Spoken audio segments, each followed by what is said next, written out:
राहुल गांधी की सजा पर रोक के बाद अब कांग्रेस के खेमे में खुशियां दिख रही हैं और लड्डू मिठाई आपस में खिलाई जा रही है, ढोल नगाड़े बज रहे हैं, उत्सव जैसा माहौल है। लेकिन सबसे बड़ा सवाल कि क्या राहुल गांधी अब संसद में लौट पाएंगे? क्या राहुल गांधी संसद में मोदी से सवाल कर पाएंगे? क्या राहुल गांधी संसद के अंदर मोदी सरकार को घेर पाएंगे? और अगर ऐसा हो सकता है तो कब होगा? और क्या यह अविश्वास प्रस्ताव पर भी हो सकता है या उसके बाद होगा? इसी चीज पर जो है वो बात करेंगे।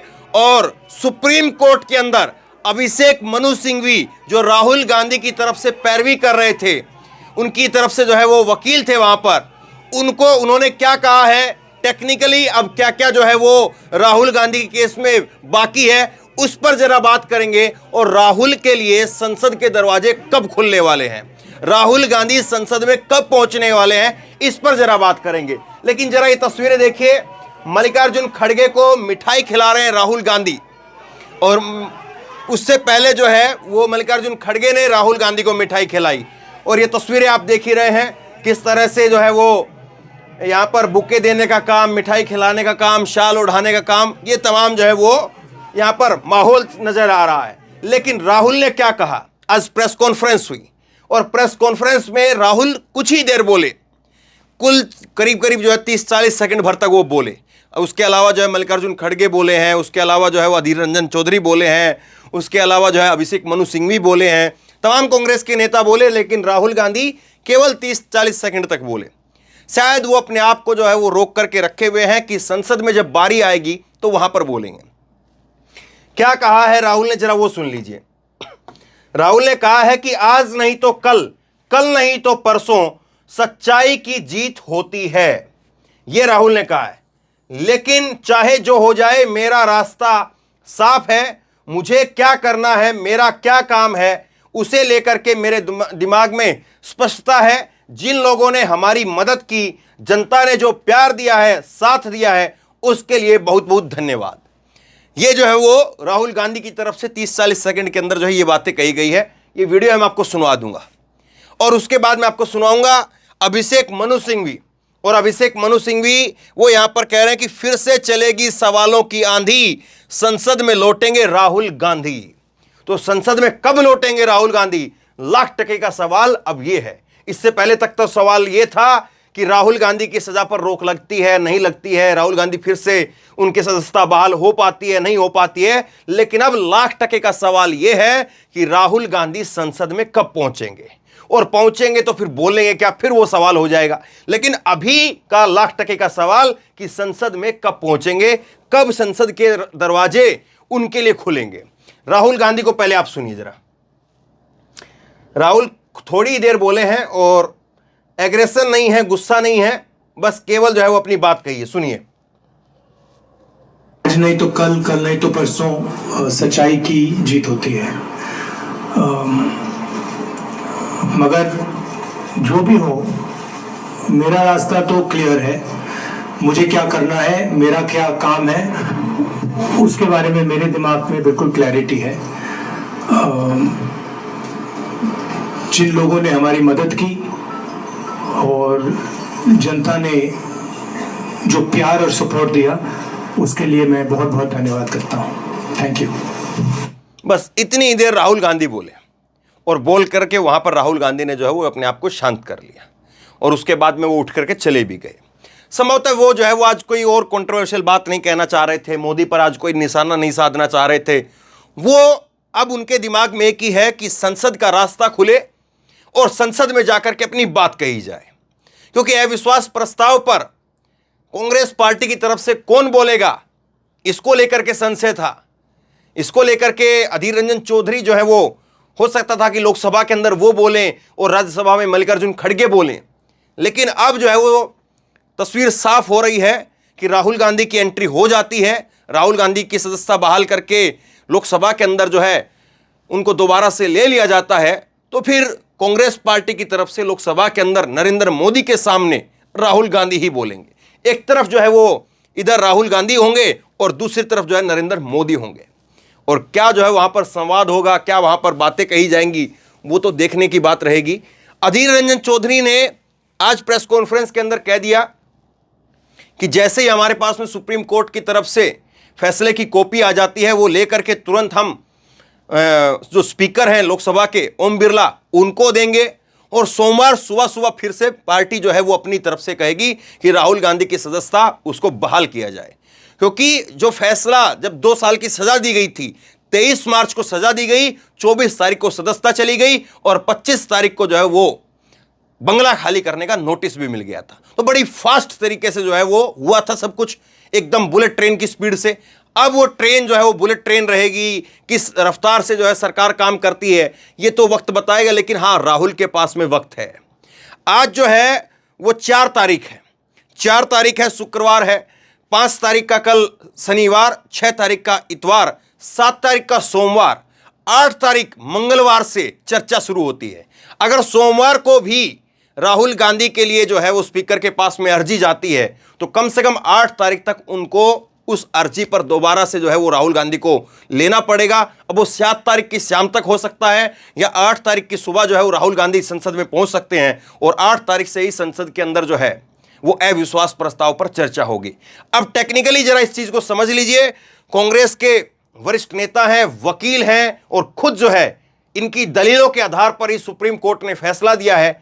अभिषेक मनु सिंघवी ने पूरे मामले को खोल करके समझाया है कि कैसे, किस तरह से सुप्रीम कोर्ट ने क्या क्या बातें कही है, क्या असर पड़ा है, और इसका भविष्य में राहुल गांधी की राजनीति पर, देश की राजनीति पर क्या असर पड़ेगा, संसद के दरवाजे कब खुलेंगे, इन सारी चीजों पर विस्तार से जो है वो अभिषेक मनु सिंघवी ने बताया है। जरा ध्यान से सुनिए। आज सत्य, साहस की जीत हुई है।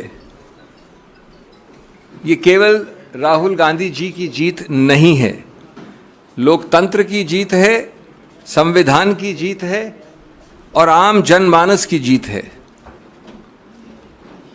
हम आशा करते हैं अब कि भाजपा अपने एक विशेष विभाग जो है, जो कई खेल खेलता है, चालबाजी के और अन्य खेल, उस विभाग पे ताला लगाएगी। वो जो चीज़ें करते हैं जिससे विपक्ष के नेताओं को अनर्गल रूप से निशाना बनाया जाता है, उसको अब कुछ हद तक कम से कम थामेगी, अगर पूरी तरह से रोकती नहीं भी है तो। हम अब संसद में उत्सुकता से जनता से जुड़े मुद्दों पर श्री राहुल गांधी को और श्री राहुल गांधी की बुलंद आवाज़ सुनने के लिए तैयार हैं, उत्सुक हैं, और मोदी सरकार को बुनियादी मुद्दों पे जवाबदेही बनाना, ये आप फिर से देखेंगे संसद के अंदर। संसद के बाहर तो ये प्रक्रिया चली रही थी। तो जैसा कि लोग कह रहे हैं, फिर से चलेगी सवालों की आंधी जब संसद में लौटेंगे राहुल गांधी। चूंकि जैसा मैंने कहा, मैंने इसकी दलील की थी उच्च न्यायालय में और उच्चतम न्यायालय में, तो मैं कोई ज़्यादा वैल्यू जजमेंट बिना दिए आपको संक्षिप्त में बताना चाहता हूं कि कितना अजीबोगरीब ये संदर्भ था, जिसमें एक 100 वर्ष से ज़्यादा, 125 वर्ष से ज़्यादा पुरानी राजनीतिक पार्टी के पूर्व अध्यक्ष को दुनिया के सबसे बड़े गणतंत्र से एक प्रकार से इफेक्टिवली, जब तक कि वो कन्विक्शन एक्विटल न बने, निष्कासित कर दिया था राजनीतिक जीवन से, जहाँ तक संसद का राजनीतिक जीवन का सवाल है। और मैं उसी रूप में आपके सामने वो 6-7 मुद्दे संक्षिप्त में बिंदु के हिसाब से वर्णित करूँगा, जिसके आधार पर आज दलील हुई और जिसके आधार पर हम समझते हैं कि कानून में माकूल स्टे ऑफ कन्विक्शन मिला। नंबर 1, आज तक आप लोगों ने नहीं देखा होगा, लिखित है, जिन लोगों को इंटरेस्ट है वो पृष्ठ 326 में देख सकते हैं, कि लोग कहते हैं कि साहब ये समुदाय जिसका पूरे समुदाय का मानहानि, अपमान हुआ है, वो 13 करोड़ का समुदाय है। और उस 13 करोड़ में दूसरा वाक्य कहता है कि कम से कम 10 कास्ट और सब कास्ट हैं, उसकी सूची दे रखी है। और तीसरा वाक्य कहता है कि ये सब कास्ट और सब कास्ट समान नहीं है। लेकिन चौथे वाक्य में कहते हैं कि जब माननीय राहुल गांधी ने ये वाक्य बोला तो ये पूरा 13 करोड़ का समुदाय, उसका कोई भी व्यक्ति उठकर ऐसी याचिका डाल सकता है। ये पहला, और ये उस कानून, उस सिद्धांत के विरुद्ध है दोस्तों, जिसमें लिखा गया है बार बार, एक केस का नाम है सुब्रमण्यम स्वामी, दूसरे केस का नाम है नरसिम्हन, कि आप ऐसी मानहानि की याचिका सिर्फ एक identified, frozen, limited, circumscribed class, एक ऐसा वर्ग जिसको आप परिभाषित कर सकें, उसके विरुद्ध वही वर्ग उठ सकता है। दैट इज, हमने पहला मुद्दा उठाया। दूसरा मुद्दा, माननीय उच्च न्यायालय ने एक बड़ा अजीबोगरीब वाक्य दिया है, पूरा एक पैराग्राफ इसके ऊपर लिखा है, जो ये दोनों चीज़ें आज तक नहीं हुई, 13 करोड़ वाली भी और जो अब मैं बोलने जा रहा हूँ। कहा है कि भाई ये मॉरल टर्पिट्यूड भी है, अत्यंत गंभीर है, अत्यंत भर्त्सना योग्य ऑफेंस है। तो मैंने विनम्रता से कहा उच्चतम न्यायालय को कि माननीय न्यायाधीश साहब, आज तक हमने ये नहीं सुना कि जिस ऑफेंस का सबसे ज़्यादा मैक्सिमम पनिशमेंट 2 वर्ष हो, उसको मॉरल टर्पिट्यूड भी कह दो और गंभीर भी कह दो और भर्त्सना योग्य भी कह दो। फिर हमने बताया कि इस पूरे आईपीसी में, जिसमें के सैकड़ों ऑफेंसेस हैं, उनमें 22 ऐसे प्रावधान हैं, जिसमें सिर्फ 22 जिसमें सिंपल इम्प्रिजनमेंट है। उन 22 में से एक है ये प्रावधान मानहानि वाला। तो विधायिका ने तो कभी समझा नहीं इसको इतना गंभीर। आप जो याचक हैं, कंप्लेनेंट हैं, उन्होंने बहुत ज़्यादा गंभीर बोल दिया और उसके ऊपर उच्च न्यायालय ने लिख दिया। तीसरा, ये बेलेबल है। बेलेबल का मतलब ये नहीं होता कि बेल मिल जाए, बेल मतलब होता है कि बिना कोर्ट जाए आपको पुलिस बेल दे सकती है। ये सिर्फ कम जघन्य अपराधों के लिए ऐसा प्रावधान होता है। नंबर 4, नॉन कॉग्निजेबल है। जैसा आप जानते हैं कि थोड़ा भी ज़्यादा अगर गंभीर या जघन्य अपराध है तो पुलिस अफसर बिना वारंट के आपको गिरफ्तार कर सकता है। नॉन कॉग्निजेबल मतलब होता है वो अपराध जो कम जघन्य हैं, कम गंभीर हैं, उसमें आपको वारंट चाहिए, आप जाके किसी को पकड़ नहीं सकते। और उसके ऊपर कंपाउंडेबल 2 तरह के होते हैं। एक होता है कि अगर हमारा झगड़ा हुआ तो हमने प्राइवेटली कंपाउंड कर लिया, 2 निजी रूप से इंडिविजुअल ने, स्टेट नहीं आता उसमें कहीं। दूसरा होता है कि आपको स्टेट की अनुमति चाहिए, स्टेट वाले ज़्यादा जघन्य, ज़्यादा गंभीर अपराध होते हैं। तो ये अपराध कंपाउंडेबल है 2 निजी व्यक्ति विशेष के बीच में। तो हमने पूछा कि आज तक कभी नहीं हुआ कि आपने जघन्य भी बोल दिया, भर्त्सना योग्य भी बोल दिया और गंभीर भी बोल दिया, एक ऐसी चीज़ के बारे में जो बेलेबल है, नॉन कॉग्निजेबल है, कंपाउंडेबल है, 2 वर्ष का है, सिंपल इम्प्रिजनमेंट है। तीसरा, 13 करोड़ का समुदाय मानहानि कोई एक व्यक्ति कर सकता है। ये कानून उच्च न्यायालय ने बताया, आपको हमको सिखाया है नया। कोई अमुक व्यक्ति, केरला से कश्मीर, असम से गुजरात, लेकिन साथ साथ ये पूछा आपने, हमारी चार्ट में 13 ऐसे केसेस हैं। ऐसा कैसे हुआ भैया कि सभी के सभी 13 केसेस उस 13 करोड़ के समुदाय में से जो 13 केसेस फाइल हुए वो सभी भाजपा के कार्यकर्ताओं ने किए? ये अजीब सा समुदाय है जिसमें सिर्फ भाजपा के कार्यकर्ता ही जगते हैं कंप्लेनेंट के रूप में। ये हमारा तीसरा बिंदु था। चौथा बिंदु था कि आपने ये नहीं देखा कि अपने निर्णय में एक नया ऑफेंस डाल दिया है जो याचक ने भी नहीं कहा था। एक प्रावधान है 171G representation of peoples act में, उसमें यह है कि अगर 2 कैंडिडेट जो इलेक्शन लड़ रहे हैं वो एक दूसरे को किसी रूप से गंदे शब्दों का इस्तेमाल करते हैं तो ये लिख दिया है माननीय उच्च न्यायालय। लेकिन 171G तो न याचक का केस था न हमारा केस था, किसी ने रेज ही नहीं किया था। उसको पूरा ऑफेंस करके माननीय राहुल गांधी जी को दंडित भी कर दिया उस पैराग्राफ में। हमने ये सब बताया कि इससे मालूम होता है कि उच्च न्यायालय का निर्णय एक बिल्कुल गलत, विकृत इत्यादि निर्णय है और इसलिए इसको तुरंत स्टे करना चाहिए। इसके अलावा हमने कई और चीज़ें दी हैं जिनको मैं आपको तकनीकी रूप से नहीं बताऊंगा, सिवाय इसके कि जो मूल वाक्य है जो कि 3 पृष्ठ की राजनीतिक स्पीच में कोलार में 1.5 वाक्य या 3 लाइन का वाक्य बनता है, उसको सिद्ध करने के लिए जो एविडेंस एक्ट में एक सर्टिफिकेट चाहिए वो आज तक किसी ने उपलब्ध नहीं करवाया। तो प्राथमिक रूप से ट्रायल कोर्ट ने कन्विक्ट कर दिया श्री राहुल गांधी को, लेकिन स्पीच अभी तक कानूनी रूप से सिद्ध नहीं हुई है। जब स्पीच सिद्ध नहीं हुई तो वो याचक जिसने कंप्लेंट की थी, पूर्णेश्वर मोदी, वो गया हाई कोर्ट में अपने खुद की कंप्लेंट के विरुद्ध और अपनी खुद की कंप्लेंट को स्टे करवा दिया इस ग्राउंड पे कि मैं अभी और ढूंढ रहा हूं सामान, क्योंकि मैं अपनी वो स्पीच को, क्योंकि उसने स्पीच में एक न्यूज़पेपर प्रोड्यूस किया, कोई टेप नहीं प्रोड्यूस किया, खुद आंखों देखा हाल था नहीं, क्योंकि जो याचक है वो था नहीं वहाँ पर स्पीच में, तो उसने कहा मुझे और टाइम चाहिए और अपनी ही कंप्लेंट पे स्टे ले लिया। 1.5 साल बाद जब उसने अपनी ही कंप्लेंट का स्टे हटाया और ये कन्विक्शन लिया, तो ये नहीं बताया कि उस 1.5 साल में उसने नया क्या ढूंढा था जिस कारण से उसने स्टे लिया था। कोई नया तथ्य नहीं निकला था। तो एक प्रकार से कन्विक्शन दिया गया है एक ऐसी कंप्लेंट में जहाँ ये वाक्य सिद्ध ही नहीं हुआ है एविडेंस एक्ट के नियमों के अनुसार। जब ये देखा कि ये सिद्ध नहीं हुआ है, न उसमें किसी आंखों देखा हाल है, न टेप है, टेप को आपने सर्टिफिकेट अंडर 65B के अनुसार सिद्ध नहीं किया है, इत्यादि इत्यादि। तो 5वां बिंदु, इन्होंने एक व्यक्ति को खड़ा किया, गणेश विज है उसका नाम, जो बीजेपी का काफ़ी उच्च स्तर का कार्यकर्ता है, सांस्कृतिक विभाग का अध्यक्ष है। उसका नाम कंप्लेंट में नहीं है, उसका नाम विटनेस लिस्ट में नहीं है, वो कभी आगे आया नहीं।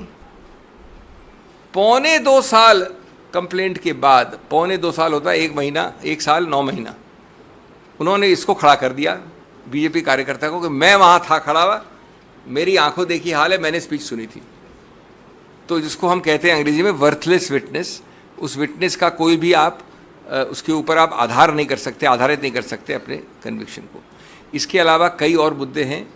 एक मुद्दा जो पूरी तरह से देखा भी नहीं उच्च न्यायालय ने, कि आप कब तक जो जनता जन समुदाय है वायनाड का, उनको वंचित रखेंगे एक चुनावित व्यक्ति द्वारा। ये कानून में एक मुद्दा है, मैं सिर्फ राजनीति की बात नहीं कर रहा हूँ, कानून में ये अहम मुद्दा माना जाता है कि क्यों आप कन्विक्शन स्टे करें। 7वां मुद्दा जिस पे बहुत अहमियत दी है, जो ऑर्डर भी आप पढ़ेंगे शाम को, जो ऑर्डर आएगा, तो हमने बहस की थी कि अगर 11 महीने, 1 साल 11 महीने और 29 दिन का दंड होता तो पर्याप्त नहीं होता इस डिस्क्वालिफिकेशन के लिए। ये आवश्यक है कि 2 साल का हो, नहीं तो डिस्क्वालिफिकेशन लागू नहीं होता। अब रोचक बात यह है कि 2 साल इस दंड के लिए मैक्सिमम है, और आज तक जिन लोगों को इसका अनुभव है वो जानते हैं कि 2 साल का कभी भी दंड जो मैक्सिमम पनिशमेंट होता है नहीं दिया गया है। लेकिन उसको छोड़िए, अगर आपको मैक्सिमम पनिशमेंट देना है दंड, तो जो आप सेंटेंसिंग की कार्रवाई कन्विक्शन की कार्रवाई से अलग होती है। मैं पहले कन्विक्ट कर दूंगा आपको, उसके बाद मेरे को अलग एक सुनवाई करनी होती है सेंटेंसिंग में। तो माननीय जज ने कहीं ये कोई कारण नहीं दिया, कोई औचित्य नहीं बताया कि क्यों हमने आपको 2 वर्ष का मैक्सिमम अधिकतम दंड दिया है।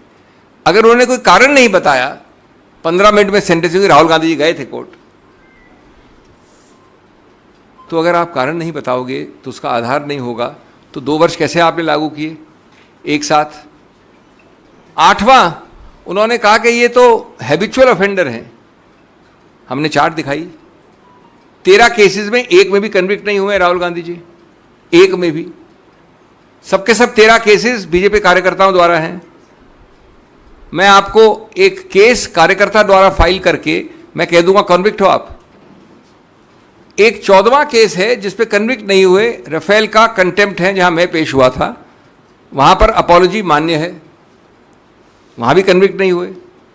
और वो राफेल वाला वक्तव्य 14 नवंबर 2019 का है। ये वक्तव्य जो कोलार में हुआ वो 14 अप्रैल 2019 का, 8 महीने पहले का है। तो आप कोलार के लिए कन्विक्ट नहीं कर सकते एक ऐसे वाक्य के आधार पे जो 8 महीने बाद हुआ। इस प्रकार के मैं आपको कई और मुद्दे दे सकता हूं। इसका मूल उद्देश्य क्या है? मूल उद्देश्य है ये बताना कि ये कन्विक्शन हमारा पूरा विश्वास और आशा है, हमारा हौसला है कि निकट भविष्य में ये कन्विक्शन एक्विटल में बदल जाएगा। अपील इसकी चल रही है, कन्विक्शन की बात कर रहा हूँ। तब तक, जब तक ये चलती है, तब तक आप किसी व्यक्ति को डिस्क्वालिफिकेशन के आधार पर निष्कासित कैसे रख सकते हो, उनका स्थान रिक्त कैसे रख सकते हो, उनको जितने लोगों ने, आप जानते कितने लाख लोगों ने उनको चुनावित किया, उनको आप वंचित कैसे रख सकते हो इस पद से। और इसलिए बैलेंस ऑफ कन्वीनियंस चाहती है कि ऐसे केस में आपको स्टे करना चाहिए। हमारी दलील मान के उन्होंने स्टे किया। अब अंतिम बात हिंदी में, अगर ज़रूरत होगी तो मैं संक्षेप में अंग्रेजी में बोल सकता हूँ। उसमें ऑर्डर जो शाम को आएगा उसमें उन्होंने 2 लाइन ज़रूर कही हैं कि अगर श्री राहुल गांधी को जो उच्चतम न्यायालय का आदेश है उसका आभास होता तो शायद वो और रिस्ट्रेंट रखते। इसमें मैं आपको 2-3 चीज़ें विनम्रता से कहना चाहूँगा। आप मूल मुद्दे की बात करिए, जो कन्विक्शन स्टे है उस पर आप बात नहीं करना चाहते हो, इसलिए आप ये 2 वाक्य को ऐसे पढ़ रहे हो जैसे कि उच्चतम न्यायालय ने कुछ कहा है। मूल मुद्दा है कि आपने स्टे करना है कि नहीं कन्विक्शन को, और वो स्टे हो गया है। दूसरा जो ये जिक्र है इसका, उसमें ये लिखा है कि अगर ये राफेल वाला ऑर्डर पहले आया होता, ये तो हम दोनों की बात मानी हुई बात है कि राफेल का ऑर्डर 8 महीने बाद आया था, तो इसलिए उसका कोई लागू होने का सवाल नहीं उठता। बार बार निचले कोर्ट्स में भी ये प्रयत्न किया गया सीधे या परोक्ष रूप से कि श्री राहुल गांधी माफ़ी मांगे। आज की बात नहीं कर रहा हूँ मैं, निचले कोर्ट्स की बात कर रहा हूँ। क्यों? क्योंकि आपको उस पर राजनीतिक नंबर बनाने थे, आपको विकृत करना था, आपको पक्ष एक ऐसा रखना था कोर्ट के जनता के सामने जो गलत है। श्री राहुल गांधी ने बार बार कहा है कि वो सिद्धांत पे लड़े हैं। उनका बिल्कुल कोई रूप से ये इरादा नहीं था। इरादा वाला हमारा एक 8वां पॉइंट था कि जो प्रावधान है 499, उसमें इरादा चाहिए, बद इरादा चाहिए, गलत इंटेंट चाहिए। और इसमें एक बड़ा रोचक वाक्य है एविडेंस वाले का कि मुझे राहुल गांधी के बद इरादे के बारे में कोई ज्ञान नहीं है, कोई संज्ञान नहीं है, ये लिखा है उन्होंने, कंप्लेनेंट ने। तो हमने ये कहा कि जब ये है सिचुएशन तो आपको किसी रूप से ये कन्विक्शन स्टैंड नहीं होना चाहिए। हमारी दलील मानी गई, पूरी तरह से बहस दूसरी तरफ से भी हुई थी, इसलिए ये बहुत ही संतुलित ऑर्डर है। जैसा मैंने कहा, ये विजय है लोकतंत्र गणतंत्र की, लोगों की, सिद्धांतों की, संविधान की और कानून की। बहुत बहुत धन्यवाद।